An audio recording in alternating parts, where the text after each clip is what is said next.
Tonight we'll bring you more on this past week's midterm election results, as well as a major change in THON fundraising. We also have more on the 100 Days Till THON celebration and Penn State football's win against Wisconsin.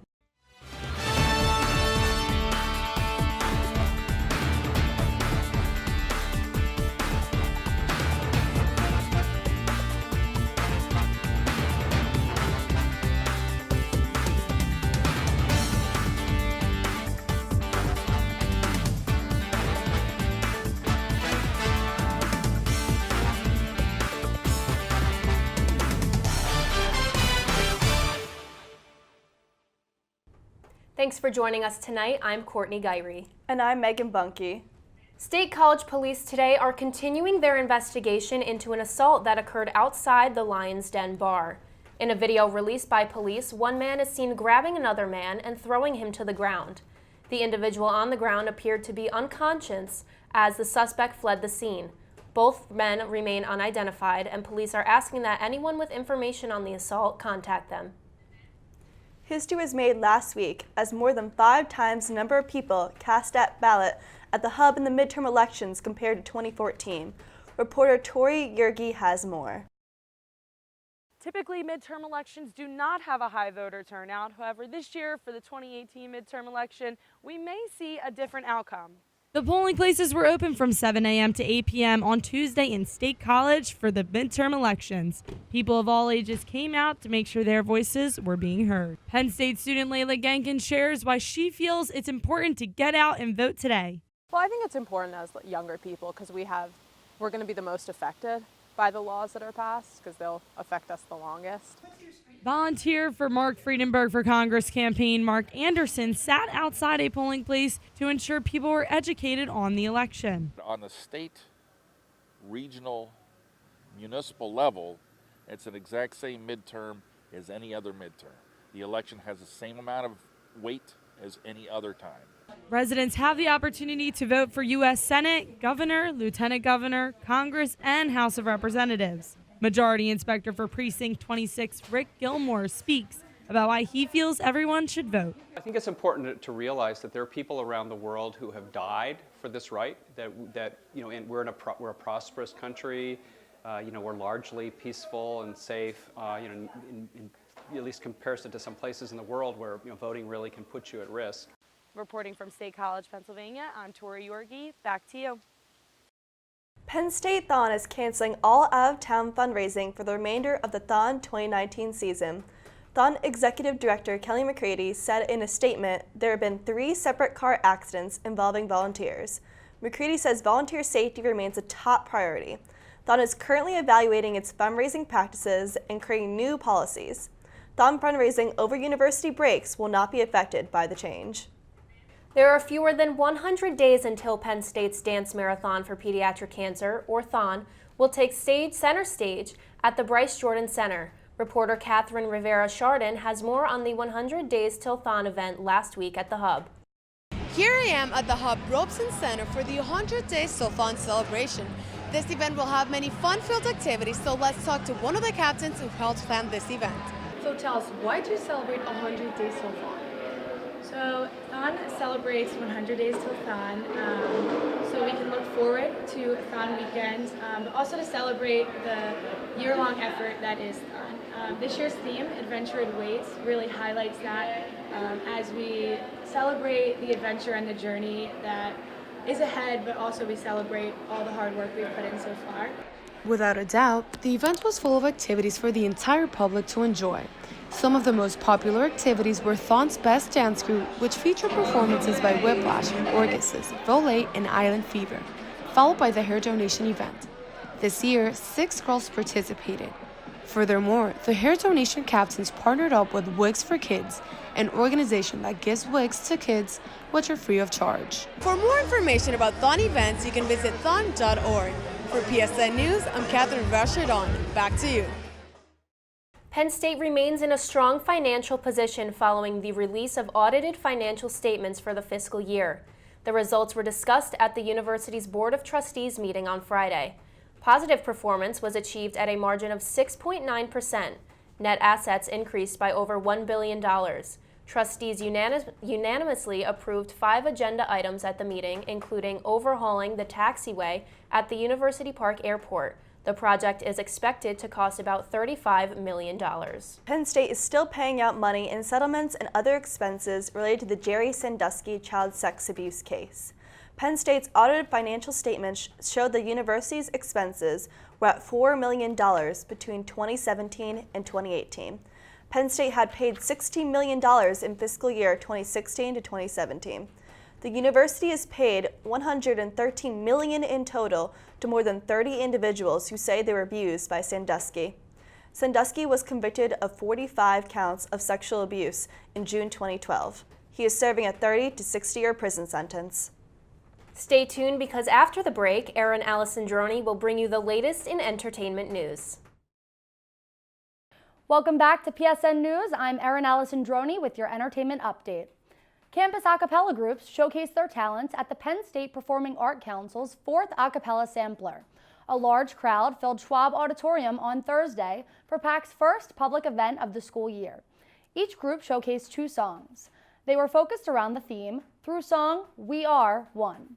The night was meant to promote, unite, and collaborate, according to Jason Schwartz, PAC's Vice President of Production. The event concluded with all 8 groups uniting to sing Penn State's alma mater. Looking to get a jump start on holiday shopping? The Wascott Family Gallery, located in downtown State College, is hosting an affordable art auction this Thursday. Visitors are invited to browse the works by Penn State's Painting Club from 6 to 6:30 p.m. A silent auction portion will follow until 7:30 p.m.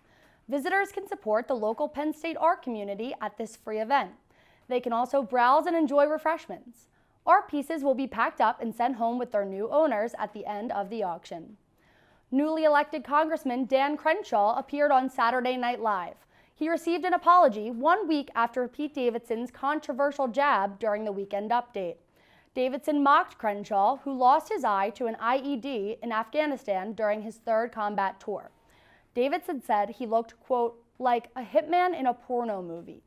Following backlash, Davidson apologized for his poor choice of words. Crenshaw came on stage to accept the apology. After, Crenshaw's ringtone played an Ariana Grande song. Davidson appreciated the joke that made fun of his recent split with the Breathin' singer.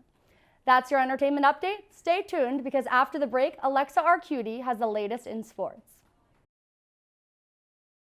Welcome back to PSN News. I'm Alexa Arcudi with your sports update. The #1 ranked Penn State Nittany Lions began their wrestling season with a 52-3 win against Kent State. Freshman Roman Bravo Young made his debut at 133 pounds. He was able to pin his opponent, Tim Rooney, for his first college match. The pinning continued with Jared Verklerine, who made his Penn State debut at 149 pounds. With no surprise, the 2-time NCAA champion Jason Nolf had a short match. He pinned his opponent, Nick Monaco, at 2 minutes and 23 seconds. Vincenzo Joseph, Mark Hall, Shaker Rashid, and Bo Nickel continued the streak and were able to pin each of their Kent State opponents. The last matchup at 285 pounds was Anthony Cassar and Billy Bolia of Kent State. Cassar won 15-2. The match ended after the second period with a tech fall. The Penn State Nittany Lions faced the Wisconsin Badgers Saturday for the second-to-last home game of the football season. The Badgers took the lead with a touchdown by Jonathan Taylor, but the Nittany Lions were able to quickly tie up the score with a touchdown by DeAndre Tompkins. With 1 minute and 53 seconds left in the second quarter, Jake Pinniger kicked a field goal. That put Penn State in the lead 10-7. Miles Sanders scored the second touchdown of the game, making the score 16-7. The third and fourth quarters consisted of only field goals by both the Badgers and the Nittany Lions. By the beginning of the third quarter, the Nittany Lions were winning 19-10. Penn State moved from number 20 to number 15 in the rankings. The New York Rangers defeated the Columbus Blue Jackets in a 4-5 win on Saturday in Ohio. Coming off a disappointing 2-3 loss to the Detroit Red Wings, the Rangers were determined to have a comeback. The Rangers took the lead quickly with a goal from Mika Zibanejad, with an assist by Pavel Buchnevich. Before the first period ended, the Blue Jackets tied the score with a goal by Cam Atkinson. Early in the second period, Buchnevich immediately put the Rangers back on top. With the game tied at 4-4, Jimmy Vesey came up for the Rangers and ended the game in extra time. That was your sports update. We'll have this week's weather report after the break. Stay tuned. From the students of Penn State Meteorology, here is your Penn State Campus Weather Service forecast. Good afternoon, Happy Valley. We could see our next batch of some winter and possibly some Arctic weather moving its way towards here in State College just within the next couple of hours. The sunny skies have given way to fairly cloudy ones now with temperatures right around 43 degrees, and that's generally the same story across the rest of the state. Off to our northwest, a little bit cooler with temperatures in the lower 40s, but if you look to our southeast then, places like Harrisburg, Allentown, Philadelphia, in the upper 40s, nearing right around 50 degrees. But the temperatures really aren't the big story for this week. It's the chance of precipitation, and that all begins tonight. We could see a chance of some rain and snow mix later this evening then, and that will then carry over into early tomorrow morning. And that's not it for the week. As we look towards Thursday and possibly even early in the morning on Friday, another blast of winter weather could make its way into State College, and how that could possibly impact your Thanksgiving break travel plans if you're leaving Penn State or just State College in general, well, I'll give you the details on that in your 7-day forecast in just a bit. But first, let's take a look at the live radar right now. You can see those clouds are slowly beginning to build into the region. A little bit of rain making its way towards Pittsburgh, and even a little bit of action up there near Erie. So it is not all that far off just yet. And as we time it out, you can see it looks like it kind of makes its way towards State College sometime between 9 and 10 p.m. later this evening. And it's really going to be an all-night event. There's a very distinct line here between snow and rain. Snow to the north, obviously, and rain to the south, due to generally a southerly wind component allowing those temperatures to warm up a bit, not letting snow form in those regions. But as we progress throughout the night then, the winds do shift. As we look towards tomorrow, you can see a northwesterly flow still brings some scattered snow showers later tomorrow afternoon, so you're not out of the woodworks just yet, as we still are stuck in the clouds for really all of the state. But here in State College, you still could see a few snow showers later tomorrow afternoon. But the good news is the skies do finally clear then by late tomorrow evening, so maybe, just maybe, you could see a nice beautiful sunset around dinner time before it gets too dark if the skies do decide to clear in time for that. But at least for tonight, not going to be all that pleasant. The snow will begin to move in, and afterwards we'll likely see rain here in State College with temperatures right around the 34-degree mark. Now, like I said, if you live to the north of us here in State College, you could see snow. If you live to the south, you'll likely see rain. And tomorrow morning, it's about the same story. You'll start off with rain, and as a major storm system then begins to move out of our region, you could still see a chance of a few scattered snow showers with temperatures right around 40 degrees. But things finally do clear then for Wednesday. 34 degrees though, so still fairly chilly, but we don't get much of a break. The next system then moves in for Thursday, another rain and snow mix with possibly some ice. So if you're planning on leaving Penn State or here in State College in general sometime on Thursday or Friday, please be aware of the possible weather impact that we have. The roads will likely not be well treated this early in the season yet, so please drive slowly and carefully with regards to any snow or ice that may be on the roadway surfaces. But the good news is that by the weekend, things finally do begin to clear out for good. Sunny skies for both Saturday, Sunday, and also into Monday.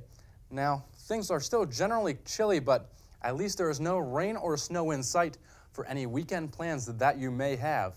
I am Ross Mumal with the Penn State Campus Weather Service. Thank you for watching and have a great rest of your evening. Florida's Democratic gubernatorial candidate Andrew Gilliam is awaiting the recount of Tuesday night's election votes. Gilliam withdrew his concession to opponent Ron DeSantis on Saturday. The unofficial count showed Gilliam was behind by only 0.4% of votes. Votes from some Florida counties are still outstanding, but there has been no evidence of criminal activity in the election so far. If the machine recount confirms Tuesday's results, DeSantis will be certified as Florida's governor-elect. The FBI is asking the public to look at the surveillance video of a teen abducted in North Carolina. Hannah Aguilar was abducted outside her Lumberton, North Carolina home last week. Someone drove away with a 13-year-old in an SUV that had been idling outside her home Monday morning before school. The police issued an Amber Alert for Aguilar. The stolen SUV was found Thursday less than 10 miles from Aguilar's home. The Lumberton police chief is offering a $20,000 reward for information that leads to Aguilar. The campfire in Paradise, California is still burning today. It is the most destructive fire in California history, as it has covered more than 90,000 acres, destroying everything in its path. At least 23 people have died and dozens still remain missing. Many were not even aware of the fire's severity. Over 50,000 residents evacuated their homes and left with only the clothes on their backs. The cause of the fire remains under investigation, but starting next year, officials are planning to implement a statewide emergency alert system. This will ensure everyone is aware of future dangers like these. President Donald Trump and First Lady Melania Trump flew to Paris to honor the United States military sacrifice in World War I. However, the White House announced on Saturday the Trumps changed plans due to bad weather, grounding the presidential helicopter. The president was criticized for not finding another way to get to the cemetery, where Americans killed in World War I are buried. The cemetery is about a 2-hour drive east of Paris. While in Paris, Trump met with the French President Emmanuel Macron to discuss an international agenda. It was believed to include Iran, Syria, Yemen, Africa, and defense matters. Trump attended the featured Armistice Day ceremony on Sunday. He flew home just as Macron's Paris Peace Forum kicks off for 3 days of discussing global action on shared challenges such as climate change. And that's all for tonight on PSN News. Be sure to check us out on Twitter at PSN News. Thank you for joining us.